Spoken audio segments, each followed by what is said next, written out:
What is up, YouTubers, and welcome back to another episode of Our 60 Journey. My name is Lucas, and I'm here to help us build healthy relationships. So, I'm going to start this out with a bit of a story and kind of work into how this is going to help you. I'm talking today about what it really means to let go. We all have lovers throughout our lives and friends and jobs that we look back and we think, man, that was really a great opportunity for me. I miss being there so much. Right, you might miss certain qualities, you might miss certain physical manifestations like higher pay or job titles. You might just miss how they communicate with you. And when I'm on the line, I deal a lot with people that are waiting around for someone to come back. They're waiting and waiting and waiting and waiting. And on top of that, unfortunately, half the time, they're making negative comments about their current new lover. And going, well, he's with her now, and I don't even know what he sees in her. Like, I'm just so much better than her. And I was telling a client today, with karmic relationships, people show up, and there's something about them that we really like as an individual. There's a quality that we've been looking for in a lover, and we get fixated on that one quality. We super narrow focus, and all we see is what it is that they are that we wanted. And we go into this process of ignoring everything that's not working. And most commonly, it's communication. I mean, literally 9 out of 10 calls, it's that someone's not communicating. And I'm talking to this woman today, and at some point I said to her, have you told him that you're seeking psychic help for this? And she goes, oh no, I would never tell him talking to a psychic about it. And I kind of was dumbfounded because I think a lot of times we forget that the things we do in relationships breeds other things in relationships. So if you're being secretive, say you're having a secret conversation with your mother or with your friend or with your psychic about your emotional counselor about the issues you're having with your partner, but you're not telling them, you are creating an energy of secrecy and deception. And then what happens is that your partner, because we're all psychically connected, will now start doing things to deceive and hide things from you. And then what happens, again, 9 out of 10 times, is these people come on and they don't want to accept that they're also being secretive. And it manifests in a lot of different ways. Like there was one woman before I had that she didn't tell him what her goals were. She didn't tell him, I'm looking for a serious partner. I'm hoping to be married in the next 5 years. I want to have kids by the time I'm 30. She's not telling their partner any of that. And in the process of getting together, the partner, who's usually male, of course, wants to jump forward with the physicality. That's just how men are. If you ever breed animals and you see a male try to have sex with a female, that's how men are. Men breed. Men breed. And so, of course, he wants to have sex, and against their better judgment, they give in, even though they haven't defined where the relationship's going, what they want, what their ideals are, what it is they need. They're just giving in to him because in their mind, if I give him something, then he will give in to me. That is not the way this works. It is not the way this works. Save yourself a load of hell and don't do that. And it's one of those things where if you're really serious about a relationship and you really want something to happen, and again, this is not just romance. This is friendships, it's job interviews, it's places you live. No matter where you go, when you walk into a new beginning, you need to have some sort of list. Right? And I recommend 3 in each category. 3 things you have to have no matter what. These 3 things I require. Then have another 3 things of things that you'd like, but it's not a deal breaker. And then the last one is 3 things you will not put up with. 0, nada, won't do it, 1, 2, 3. Create those lists. Have them written down. Write them down on a piece of paper, write them in a journal, write them on a note card, take them with you on the date. When they go to the bathroom, when they leave, check your list.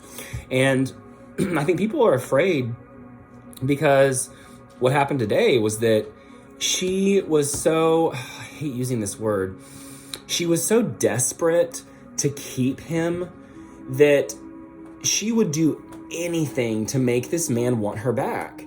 And that energy of desperation and the feeling of lack and not manifesting what it is we want in a relationship, it will keep echoing through your life until you set firm grounds.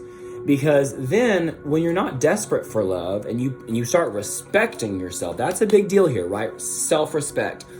When you start having self-respect and going, no, I know that I need and deserve, and I like and probably deserve, and I will not take no matter the exceptions, all that self-respect you'll start pushing away the people that aren't meant to be with you. Right? And it doesn't mean you can't have fun with them. It doesn't mean that you're on the date and you're judging them and overly assessing them and going, oh, well, this person's not good for me because blah, blah, blah. It's not like that. It's really about knowing what it is that works with you, what vibes with you in the long run. Because so many people are so desperate to be in a relationship, they don't care who it's with. And if anyone gives them attention, poof, they show up. And I guarantee you that if that's the energy you're experiencing, every partner you attract is in the same field. They're also just desperate for a relationship. They don't want to be alone. And it takes a lot of self-checking, because when we lose people or situations or jobs or circumstances, friends, I just don't want to ever get stuck on love. This is way more than love. When we get stuck in missing them, that's okay. It's okay to miss them and go, wow, I really missed how he kissed me on the cheek. But then immediately remind yourself, but he didn't communicate. And I need someone who's open with communication. Swipe left and move forward. And they're going to keep popping up. You know, I had an ex that for years, and he's still like, what happens now is that like when I type certain words on my phone, it will automatically change certain words to his name. And every time I see it, I honestly, now I laugh. Now I laugh and I double tap, swipe over, and I delete. And I immediately have a little self-talk with myself and going, I enjoyed that time. I enjoyed the energy. I'm glad for all the lessons I learned.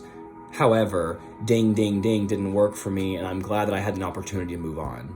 And that is the healthy way to move through grief, is that you check in with yourself and immediately remind yourself, because we all have made choices that we're like at the end, damn, I wish I wouldn't have thought that. I wish I wouldn't have chased after that person. They weren't good for me. And it's always like years later that we come to a realization that, oh, this is why this didn't work out. And then focus on the lesson, which to me was having self-respect, respecting my boundaries, my needs, my goals, my vibrational alignment, because we all carry a certain frequency of emotion, right? Emotions are just frequencies inside of our body, and we respond based on that frequency, that sound, that music, that song. We respond to that frequency by manifesting and creating as we're singing our song. And yeah, getting stuck in the victim mode of, oh, they left me, oh, I'm so much better than the other person, oh, he's just an asshole. Those vibes, they don't help us grow. They don't help us grow. They make us feel crappier about ourselves. And by the end of it, we end up feeling worse and worse and worse that we lost someone that we really didn't need. And so you needed them for a moment. You know, some relationships are just moments. Some are kind of like seasons. Some are lifetimes. I'm sure you've heard this quote. And that's how you have to focus. Because if they're not meeting your top 3 list, and they're doing some of the things on the bottom of the list that you won't put up with, you're disrespecting yourself. And that's you. And as long as you disrespect yourself, you're not going to gain anything from it.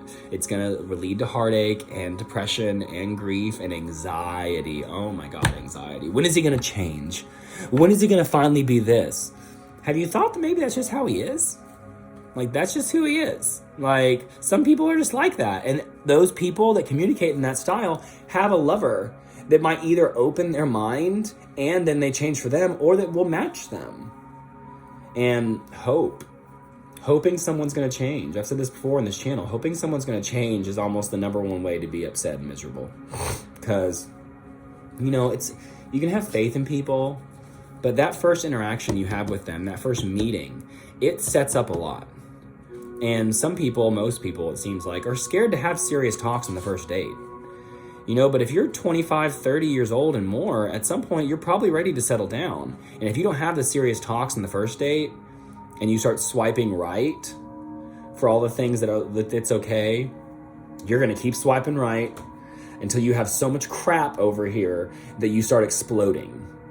As soon as you get a red flag, you need to analyze it and go, can I handle this? Is this good for me? And if it's not, swipe left. All right, guys. Talk to you later. Love and kisses.